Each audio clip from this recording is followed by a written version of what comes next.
Welcome to Legal Dilemmas, where you will find clear, concise legal advice. My name is Brenda. My name's Safina. Today's topic is to address the issue of grandparents' rights.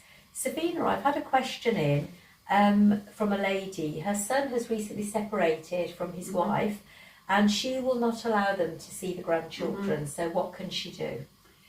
Well, sadly, Brenda, she has no automatic legal right to see the grandchildren. I would recommend that she tries to come to some sort of informal arrangement with the mother. And if that doesn't work, well, then she'll have to go down the mediation route. And if that doesn't work, then she'll need to go down the court process route. Okay, so how can she get to court then? Is it quite simple? Well, she has to. She's required to go through mediation before she can go through to court. She can't go and make a direct application for contact with her grandchildren until she sought leave, which is permission from the court in order to do so.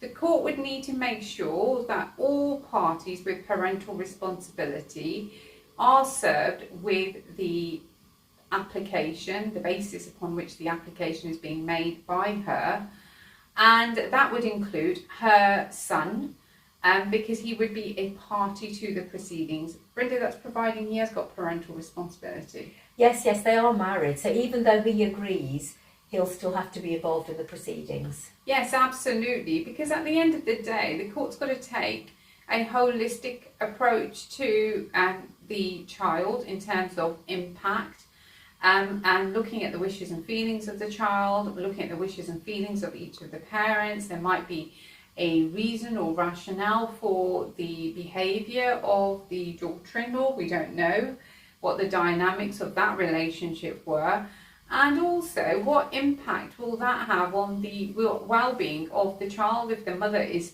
so antagonistic about this relationship with the grandmother.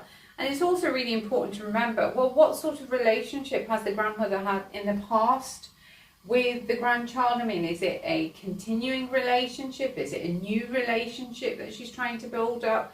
How old is the child?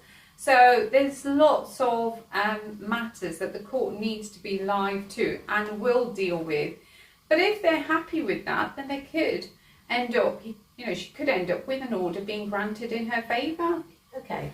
So if she does get an order, I mean, I think they've had a good relationship with the grandchildren up until now.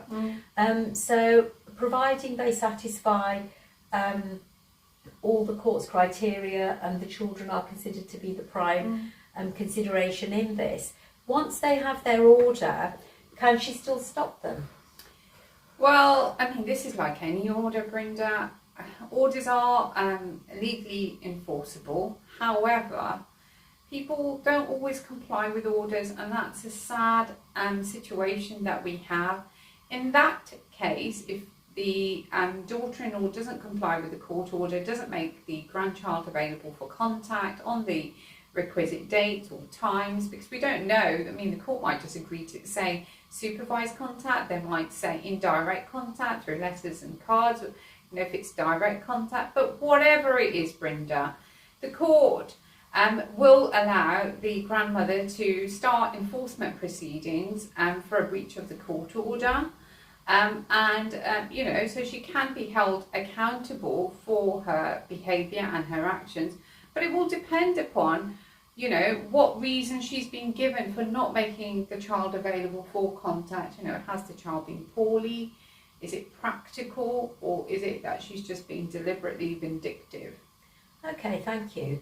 So that's a useful summary, but the answer to the first question, do grandparents have automatic rights to see their grandchildren? The answer is no. There is a process and procedure to be followed. Hopefully that gives you some explanation as to this area, but if you do have any questions around it, please raise them in the comments box, and please like, subscribe and share our video and have your notifications on.